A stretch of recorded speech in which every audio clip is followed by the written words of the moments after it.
mucho de tu tiempo. Sabemos que estás desafiante con día y no quiero seguir más para dejarte vos la palabra. Bienvenido, muchísimas gracias. Muchas gracias, profesora Leonor Fernando. Es un placer escucharla una vez más. Recuerdo cuando daba las clases en el instituto del año 97.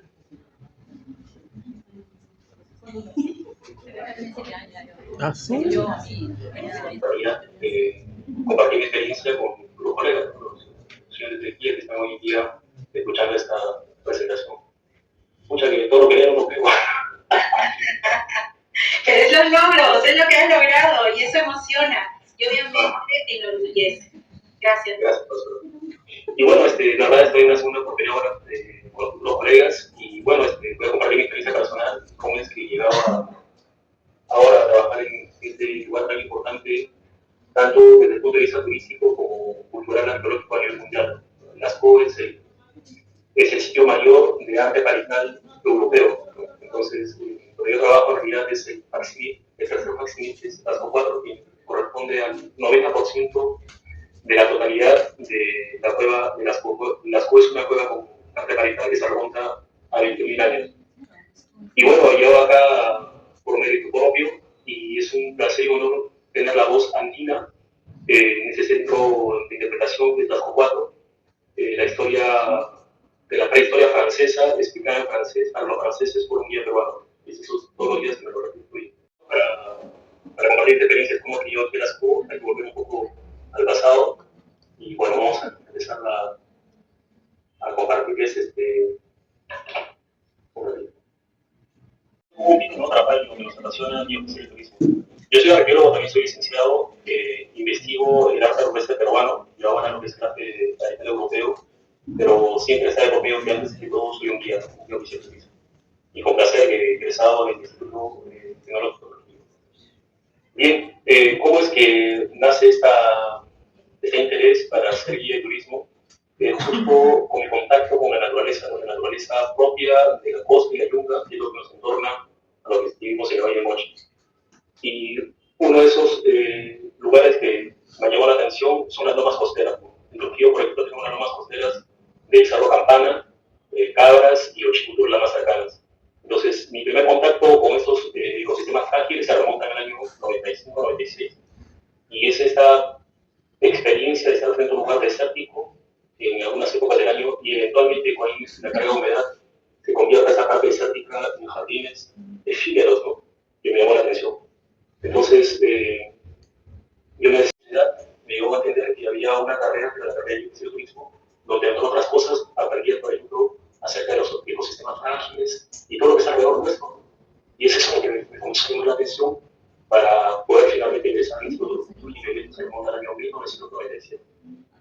Y bueno, lo de las lomas costeras lo vemos a nivel arqueológico, ya representado en diferentes culturas precolombinas, ¿no? Como por ejemplo la cultura mocha de esos años, se representa tanto en los pictogramas como en culturas de estos ecosistemas frágiles.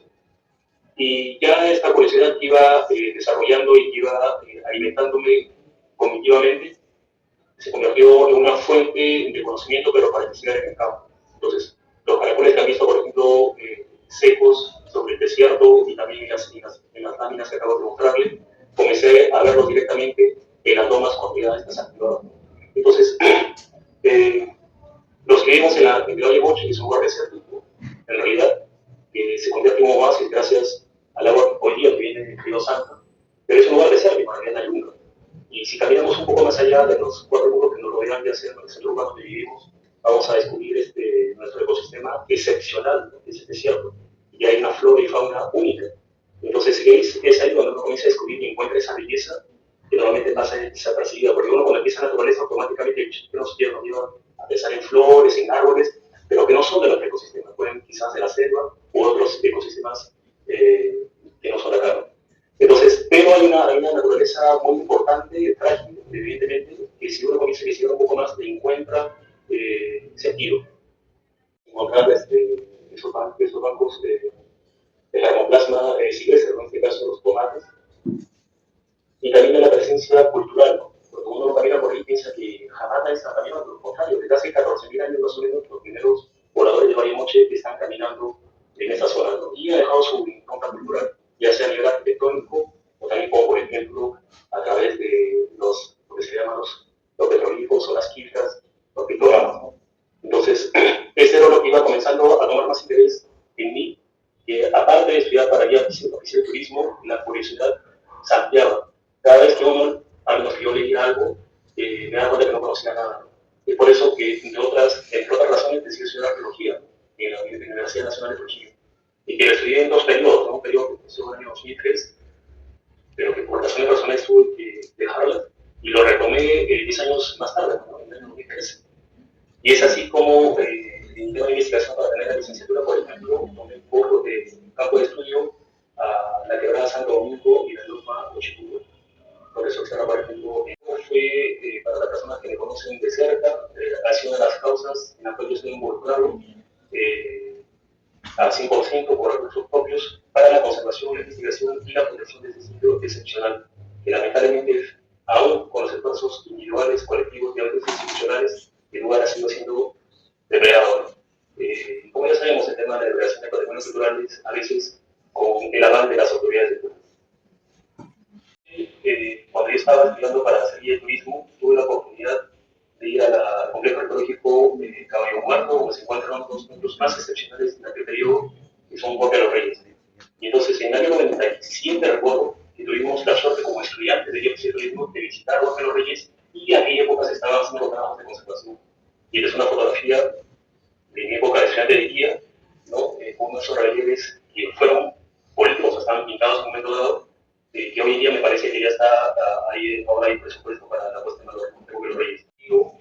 De los recurrentes atentados al patrimonio. Por ejemplo, recuerdo cuando yo era estudiante de guía de turismo, una de las tradiciones que se tenía en aquella época era el bautizo a los cachivos, pues, ¿no? Y recuerdo que nos llevaban, por ejemplo, en el primer ciclo, segundo ciclo, no recuerdo muy bien, al acto de las guitarras. Entonces, el acto de las guitarras se convirtió, no sé si siempre continuó, uno de los laboratorios de estudio de los guías de turismo, y sobre todo para ver si teníamos las aptitudes para ser guías, ¿no? O sea, un guía es todo terreno, que no solamente está en un lugar determinado. Puede guiarse en un lugar determinado por voluntad propia, pero a veces creo yo que hay que tener esa mística, esa vocación de ir más allá, ¿no? Entonces nos llevaban en este caso a la guitarra, y la guitarra se convirtió en nuestro sitio sagrado, ¿no? Para la profesión de guía, lo único yo como profesionales. Y recuerdo que en el 2004 llego por este lugar y la fotografía habla por sí sola, ¿no? Unos documentales directamente sobre estas pistas, sobre estos petroglifos. Cuando lo vea que está en peligro, puede al menos unirse a las causas, ¿no? A las luchas. Y es así como surge uno de los proyectos que inicié y que hoy en día estoy orgulloso, que se llama Caminatas de Interpretación del Patrimonio en Rutas No. Entonces, era un proyecto que estaba orientado básicamente a la población local, desde niños de 5 años hasta personas adultas, hasta donde pueden caminar, y básicamente eran cosas que estaban cercanas a nosotros, en este caso Huanchaco, por ejemplo, la ruta de la Totora, donde los participantes podían conocer dónde se cultiva, cómo se cultiva, quiénes lo cultivan y el uso de la Totora. Y al final de la ruta terminaba siempre con un dibujo. Considero que ha sido un hito fue la ruta de las tunas y médanos. ¿Por qué? Porque hoy en día la agroexportación, ¿no? Que tiene más de 20 años en el Perú, ha comenzado a destruir de una manera salvaje todos estos ecosistemas frágiles que son los desiertos, ¿no?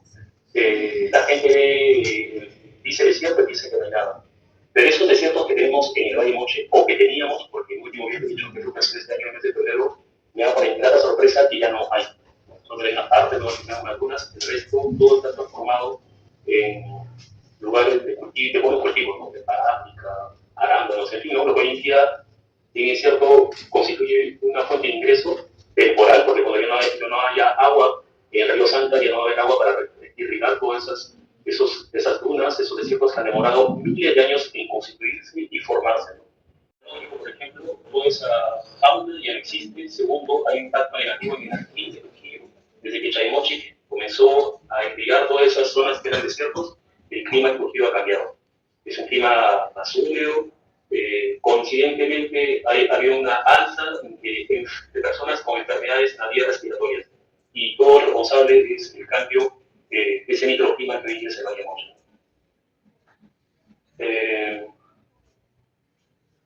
Pueden ser visitados otros, ¿no? En el caso de Rutas Nuevas no era un proyecto turístico, era un proyecto de sensibilización, ¿no?, a la población local, donde la manera más sencilla de desplazarse era a pie. Entonces, así como surge la ruta de las clínicas, ¿no?, para que la población, los jóvenes que asistían a esta ruta puedan ver el entorno geográfico, el entorno inmediato, las características de manufactura de estas actividades o petrolíferos, y que lo conozcan de cerca, ¿no? Porque si bien es cierto, nuestros patrones estéticos actuales nos llevan a sacarnos a lo que nos da, lo que estamos acostumbrados, porque uno va a la y se sorprende por los relieves que son excepcionales. Pero esos diseños, esas figuras que no vemos en la luna, lo encuentra también en otros soportes, como la cerámica, los textiles, en la orfebrería y también en ropa. Pero como no tienen colores, como uno suele acostumbrarse, como que lo dejan de lado, ¿no? Pero es importante porque toda la secuencia cultural, toda la secuencia estilística, toda la secuencia gráfica está in situ, o sea, en lugar mismo. A diferencia, por ejemplo, de una vasija de moche, de cualquier estilo, cualquier periodo, uno lo observa en un museo, una vitrina. En el caso del arte rupestre, uno lo encuentra en el lugar, y eso lo hace único. Entonces, ese era uno de los objetivos que nos habíamos trazado en Rutas Nuevas para que la gente pueda ver frente a frente toda esa secuencia cultural y estilística, ¿no? O sea, el segundo tributo aquí lo llamamos así. Tenía en las clases, nos daban herramientas para mejor estudiar, por ejemplo, los cerámicos, los textiles, los objetos en piedra. Entonces, esas herramientas que yo iba aprendiendo, convirtieron en mis herramientas o en mi metodología para que los participantes en las rutas nómadas puedan mejor comprender el patrimonio. En ese sentido, por ejemplo, en la fotografía de una ruta que hicimos en Cerro Oreja, y Cerro Oreja es un lugar que ha sido destruido en sectores por la misma maquinaria de Chaimochi. Entonces, en superficie uno encuentra restos de cerámica que ha sido removida por la maquinaria de Chaimochi. Entonces, en estos contextos disturbados, los árboles que han sido ya removidos por la maquinaria y por guaperos, evidentemente, yo llevaba mi material que utilizaba para los análisis en el laboratorio arqueológico, pero que le daba a cada uno de los participantes, para que ellos mismos puedan medir, por ejemplo, la curva de la boca de un cántaro y tener una idea cuál habría sido su diámetro cuando estaba entero, ¿no? Entonces, cosas así, de una manera creativa, generaba curiosidad y también la alerta para que en cualquier otro contexto, cuando ellos vean que un lugar está siendo bloqueado o estaba siendo impactado de manera negativa, puedan informarlo, ¿no? Más o menos en Gafna uno puede tener la idea del tamaño de la vasija, no solamente con un piezo. También, por ejemplo, como estos participantes se llaman de una manera constante, porque se usan un poco más, entonces yo llevaba mis herramientas arqueológicas, ¿no?, para hacer un registro técnico del lugar. Porque cuando uno va, bueno, tenemos la suerte en Perú de cuando uno va en cualquier lugar que está fuera de la zona urbana, vas a encontrar siempre restos arquitectónicos, ¿no?, estructuras como la que hizo en la fotografía. Y si uno toma una foto sin la escala, o sea, sin el jalón, sin esa varita que observamos de manera vertical, en color negro y blanco, puedes tomar una fotografía estética, que es válida, ¿no? Pero es mejor poner el jalón para tener una idea de cuánto mide. Entonces, ese jalón yo lo había hecho, era un palo de escoba, ya no servía, lo pinté y cada 10 centímetros lo puse a pintar de blanco y negro, ¿no?, para tener una idea de cuánto mide. Y así de una manera sencilla, ellos podían también elaborarlo. Una de las herramientas que comencé a utilizar con ellos era la lectura del paisaje, ¿no? La lectura del paisaje a través de las montañas, de las colinas, y les daba un poquito de lectura científica, porque ya estaban en ese nivel, o sea, la curiosidad. Hay de ellos que observan todo lo que está en las imágenes, por ejemplo, ninguno de ellos no estaba vinculado ni a la arqueología ni al turismo. Ahí hay, por ejemplo, eran músicos, caminantes, la chica que es secretaria, en fin, pero tenían esa necesidad biológica de caminar, de desestresarse los fines de semana. Entonces, no solamente era el placer físico de desestresarse, sino también que regresaban a su casa con algo en la cabeza y evidentemente con el corazón. Y era el material que utilizaban en la arqueología y lo sacaban fotocopia y a cada uno le otorgaban. Entonces, era uno de los objetivos del proyecto, ¿no?, que funcionó muy bien en realidad. Por el Chamba, todos sabemos que solamente se consume de manera oficial, entre comillas, los lunes, pero no puede consumir en cualquier parte. Entonces, nuestra ruta era en dos etapas, ¿no? Una, nos íbamos a Otusco para que los participantes puedan conocer dónde se cultiva el trigo, todos los ingredientes, y luego en los puntos de venta de los ingredientes, en el caso para la Plaza Chica, la Unión o la Merita, ¿no? A veces teníamos la suerte que nos acompañaban amigos de ciencia de la comunicación y que eventualmente sacaban algunos artículos de las rutas que se realizaban. En el año 2017 Trujillo, para territorial, o el famoso Niño Costero, y comenzaron a reactivarse los ecosistemas tácticos, tanto las lomas como los de monte, por ejemplo. Y entonces comenzamos a hacer salidas en 2017 a las quebradas de Trujillo, a la quebrada de San Antonio, a la quebrada de León, por ejemplo, a la quebrada de Río Seco, y para que entonces, en este caso eran escuelas, los profesores se dieron cuenta que se hicieron rutas nómadas gracias al programa televisivo que estaban conduciendo en aquella época, de la crónica de ruta, y lograron contactarse conmigo. Entonces, es así como comenzamos a hacer visitas temáticas, educativas, a las quebradas por donde pasan estos famosos Uruguay. Con rutas nómadas comenzamos a hacer las rutas de los humedales justo en el mes de febrero. Entonces, en Trujillo, en Huanchaco, tenemos un humedal que es Alzares de Huanchaco, y se comenzaron a hacer rutas temáticas. En un primer momento fueron rutas de Huanchaco, luego fuimos a Salaberry, ¿no? Ese es el humedal de Uribe, es un nuevo, es por el exceso de agua de los campos de cultivo de Chamochi, pero igual sigue siendo un humedal, ¿no? Que para la gente pasa desapercibido.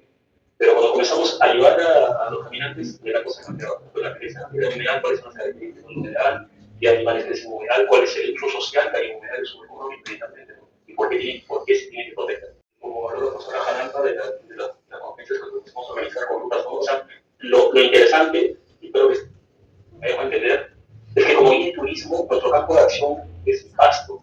No solamente nos formamos para estar guiando de un lugar, sino que depende también de nuestra curiosidad, depende también de nuestros campos de interés, ¿no? Porque nosotros tenemos un interés, y lo cual es excelente, porque gracias al interés diferente de uno se crea una diversidad, una gama de ofertas. Entonces, desde mi lado, como estoy muy interesado en arte rupestre, por ejemplo, la idea era demostrar a la sociedad y a la comunidad y a la academia es que un profesional en turismo es capaz de hacer esto, ¿no? Entonces, formando alianzas, en este caso con la Alianza Francesa de Trujillo, maestro Enrique Vergara, quien fue director del Museo de Arqueología de Trujillo durante mucho tiempo, y es gracias a ese Museo de Arqueología aún existe. Porque cuando él era director, yo recuerdo que era niño, por ejemplo, en la década de los 80, el Museo de Arqueología funcionaba en uno de los diferentes locales que tuvo fue Girón Pizarro. Y en una época que lo desalojaron, o sea, estaban ya por votar al Museo de Arqueología. Y si no hubiera sido por la acción de Enrique Vergara, ese museo no habría existido. Él fue quien se bajó, quien luchó, y evidentemente con compañía de otros colegas, que logró salvar el Museo de Arqueología de Trujillo, el Museo de la Universidad de Trujillo, y luego finalmente en su sede actual, ¿no? Entonces, él, por ejemplo, se convirtió en un mensajero de la red de Payamocha, que lo aceptó y lo invitaron, pero eso todavía se quedó acá.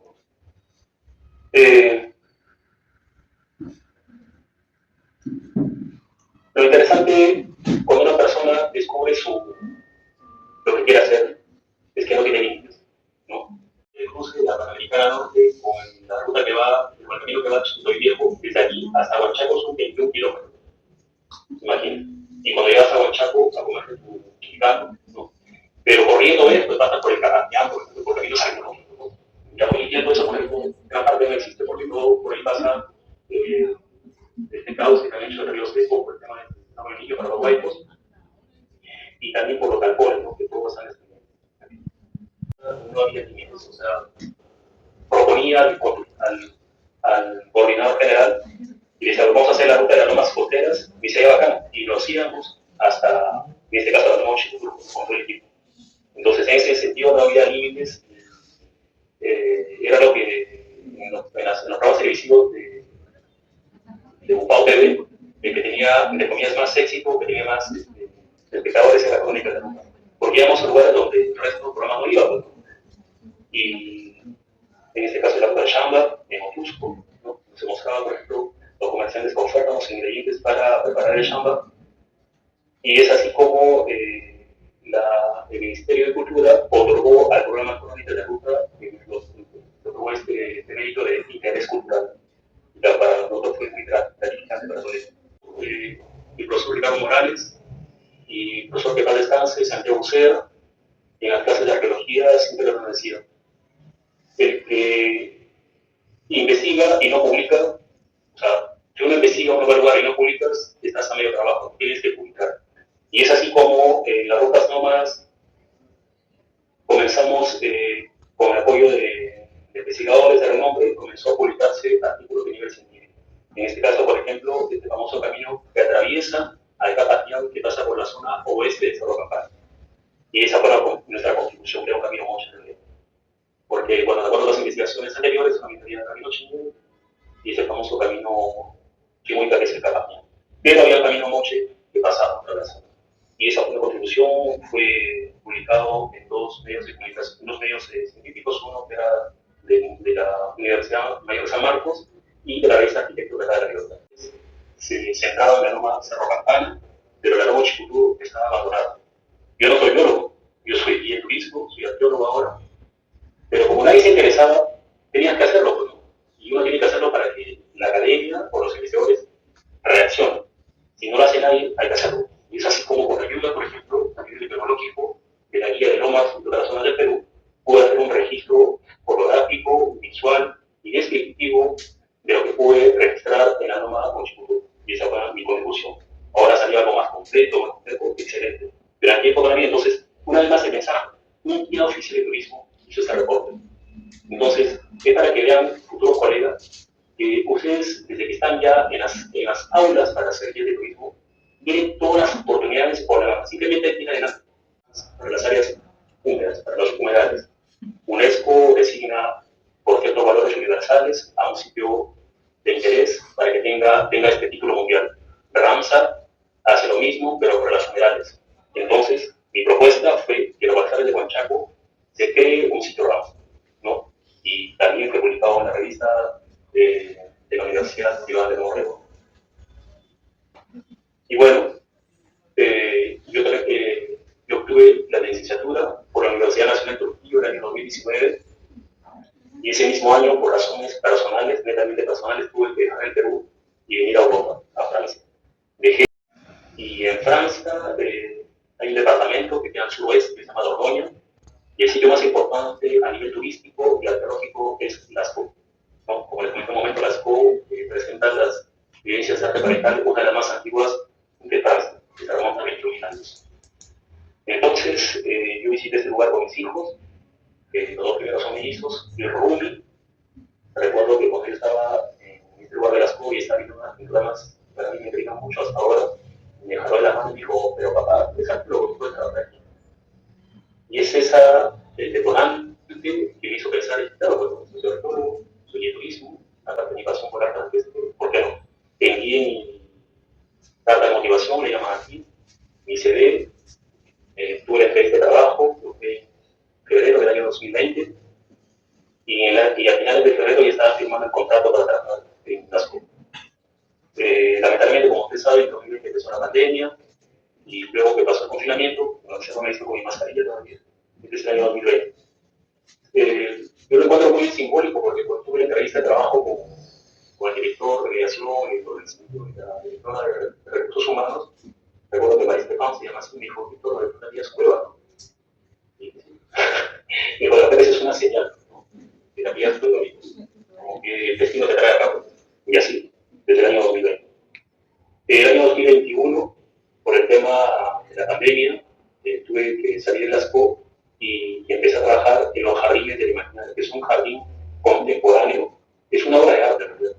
La arquitecta Catherine Huxtasun utilizó la colina de este pueblo que se llama Carrazón, me introdujo la flora silvestre, pero para tejer literalmente jardines.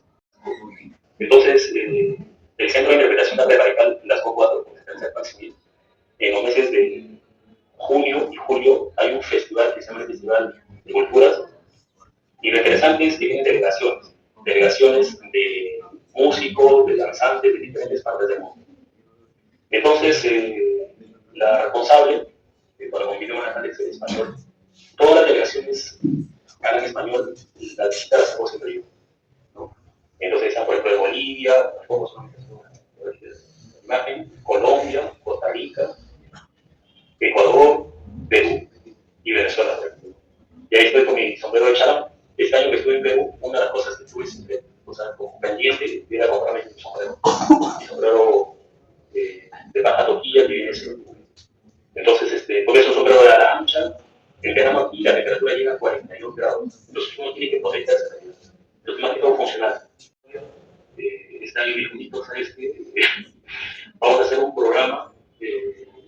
de guías extranjeros que trabajan en las dos somos 4 guías extranjeros.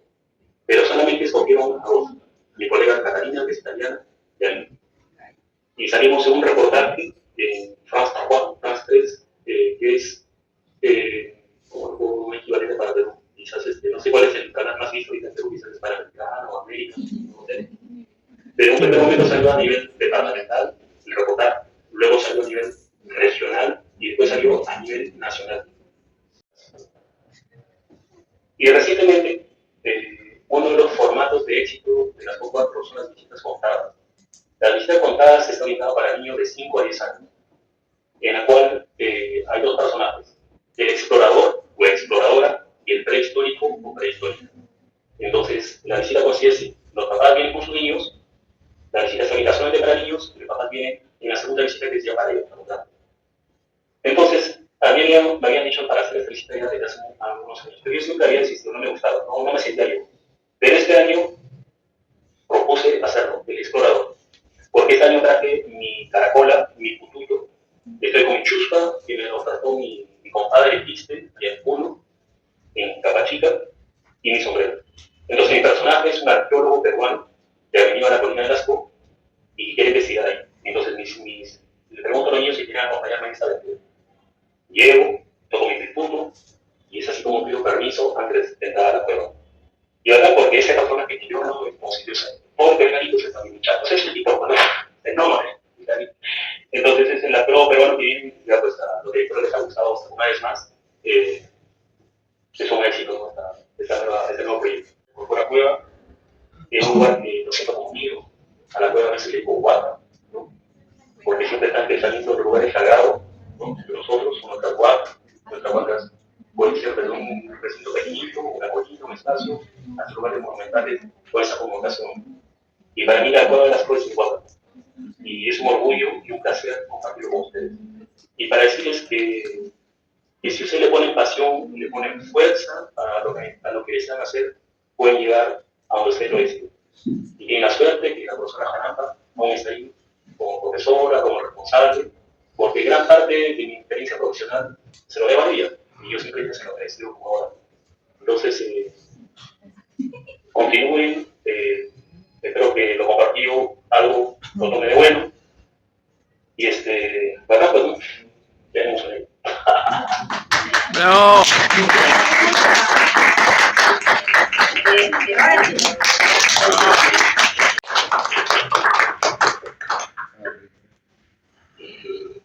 Sí, muy bien, Víctor. Gracias, hijo, gracias nuevamente. ¿Sí?